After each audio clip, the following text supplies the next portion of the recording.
వికాస్ గారు, నేను ట్వైస్ ఏ డే నా టీత్ని ఇలా బ్రష్ చేస్తూ ఉంటాను.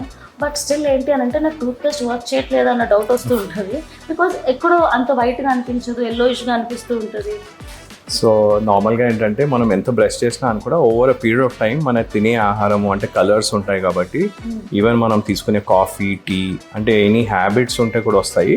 బట్ వితౌట్ ఎనీ హ్యాబిట్స్ అంటే స్మోకింగ్ అని, పాన్ అలా లేకున్నా కూడా మనం రెగ్యులర్గా తీసుకునే ఫుడ్లో like teas, coffees, colas, coloured foods, especially మన ఇండియన్ ఫుడ్లో మనం చూసినట్టయితే ఈ పసుపు లేదంటే కలర్స్ వేస్తూ ఉంటారు. సో దానివల్ల కూడా మన టీత్ పైన స్టెయిన్స్ లాగా వచ్చేస్తాయి. అంటే టీత్ మొత్తంగా yellowish-గా మారటం అలాంటివి చూస్తుంటాం. So these are not because of external factors like smoking అలా కాకుండా కూడా రెగ్యులర్ ఫ్యాక్టర్స్ వల్ల. సో ఎంత బ్రష్ చేసినా అని కూడా ఇలాంటి స్టెయిన్స్ పోవు. సో దీనికి ట్రీట్మెంట్ ఏంటి? దీనికి simple tooth whitening or tooth bleaching అని చేస్తాము. ఇప్పుడు మనకి advance tooth whitening, laser tooth whitening అని వచ్చాయి.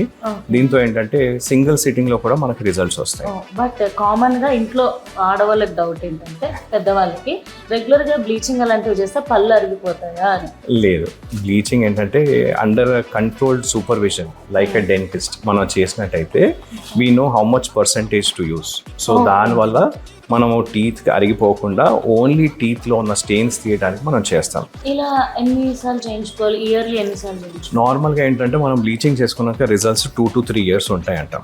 కానీ ఏంటంటే మనకి కొన్నిసార్లు అలవాట్లు కానీ మళ్ళీ కొన్ని ఫుడ్స్ కానీ మనం తీసుకున్నట్టయితే మళ్ళీ అది వచ్చేసే ఛాన్స్ ఉంటుంది. So that is why it is recommended that we take the bleaching maybe under the supervision of a dentist once in 6 months, once in a year. అంటే మీలాగా గ్లామర్ ఫీల్డ్లో ఉన్న వాళ్ళు ఏంటంటే once in 6 months చేయించుకుంటారు. నార్మల్గా రెగ్యులర్గా ఉన్న వాళ్ళు ఏంటంటే because they not in front of the camera అంత కాకుండా వాళ్ళు once in a year, once in 2 years చేసుకున్నా సరిపోతుంది. సో వాల్స్కే పెయింటింగ్ కాదు, టీత్కి కూడా పెయింటింగ్ చేయించుకోవాలని నాకు అర్థమైంది. వికాస్ గారు, నాకు టీత్ సెన్సిటివిటీ అండ్ అలాగే నా ఫిలిమ్స్ తొందరగా ఓడిపోతున్నాయి. నాకు రీజన్స్ తెలుసుకోవచ్చా? సో దీనికి మెయిన్ కారణం ఏంటంటే ఈ టీత్ గ్రైండింగ్ అండి. తెలియకుండా subconsciously you're grinding a teeth నైట్లో. సో దానివల్ల ఈ ఫీలింగ్స్ ఓడిపోవడం, టీత్ సెన్సిటివిటీ అనేది వస్తుంది. ఎస్ డాక్టర్, యాక్చువల్లీ పడుకొని నిద్ర లేచినప్పుడు కొన్నిసార్లు నాకు పళ్ళు బాగా అతుక్కుపోయి బిగుసుకుపోయి ఉంటాయి అండ్ దానివల్ల నాకు పళ్ళు అరిగిపోతున్నాయి అన్న డౌట్ కూడా ఉంది. దీనికి రీజన్స్ ఏమై ఉండొచ్చు డాక్టర్? దీనికి మెయిన్ రీజన్ ఏంటంటే స్ట్రెస్ అండి. అంటే తెలియకుండా సబ్ కాన్షియస్లీ స్ట్రెస్ ఉంటుంది. చాలామంది డిఫరెంట్ టైప్స్లో దే విల్ ఎగ్జిబిట్ అనమాట. సో అందులో కొంతమంది ఏంటంటే తెలియకుండా టీత్ని గ్రైండ్ చేయడం లేదంటే క్లెన్స్ చేయడం, గట్టిగా కొరకడం, దీన్ని డెంటల్ పరిభాషలో బ్రక్సిజం అని అంటాం. సో దీనివల్ల ఇది అవుతుంది. దీనికి మనం ఒక సింపుల్ అప్లయన్స్, దీన్ని నైట్ గార్డ్ అని అంటాము. ఇది సాఫ్ట్ మెటీరియల్తో చేసి ఉంటుంది. సో దీన్ని మనం పెట్టుకోవడంతో ఏంటంటే ఆ టీత్ అరిగిపోకుండా దాన్ని మనం టీత్ని కాపాడుకోవచ్చు. We can protect our teeth. ఇది ఎన్ని డేస్ వాడాలి డాక్టర్?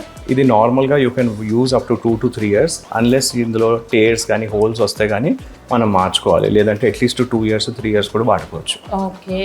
సో ఫ్రెండ్స్, చాలామంది నైట్ టైం పళ్ళు కొరుక్కుంటూ ఉంటారు. సో అదేంటంటే ఏజ్ పెరిగే కొద్దీ పళ్ళు అరిగిపోతూ ఉంటాయి అండ్ అలాగే రూట్స్కి కూడా డ్యామేజ్ అయ్యే ఛాన్సెస్ ఉన్నాయి.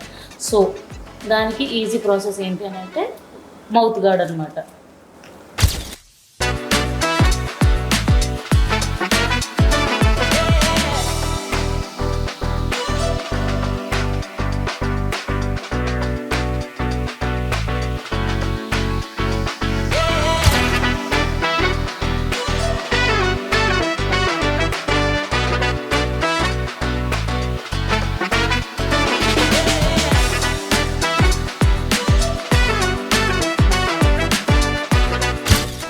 Okay, let's start the process for bleaching.